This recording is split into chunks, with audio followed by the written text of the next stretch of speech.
کس طرح اس کے حضور ناز عرض کرتے تھے. حضور نے ہمیں اللہ کو منانے کے طریقے بھی بتلائے. فرمایا جب ماں باپ دعا مانگیں گے اولاد کے حق میں تو وہ مان جائے. حضور علیہ السلام نے فرمایا جب مسافر دعا مانگے گا تو اللہ مان جائے گا. فرمایا میرے رسول کریم نے کہ جب بیمار دعا مانگے گا تو اللہ مان جائے گا.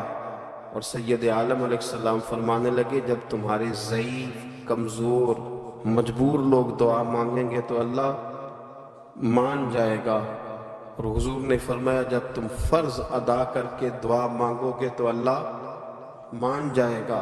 اور میرے محبوب نے فرمایا جب پچھلی رات اٹھ کے تم اس کے حضور عرض کرو گے تو وہ تمہاری دعاؤں کو قبول کر لے گا، وہ تو مان جائے گا. اور حضور نے ہمیں دن بتائے، فرمایا جمعے والے دن مانگنا مان جائے گا، شب قدر کو مانگ لینا مان جائے گا، شب برات میں دعائیں کرنا وہ مان جائے گا، رمضان کی راتوں میں مانگنا مان جائے گا، قرآن پاک کے ختم کے موقع پر دعا کرنا مان جائے گا. طریقے بتلائے.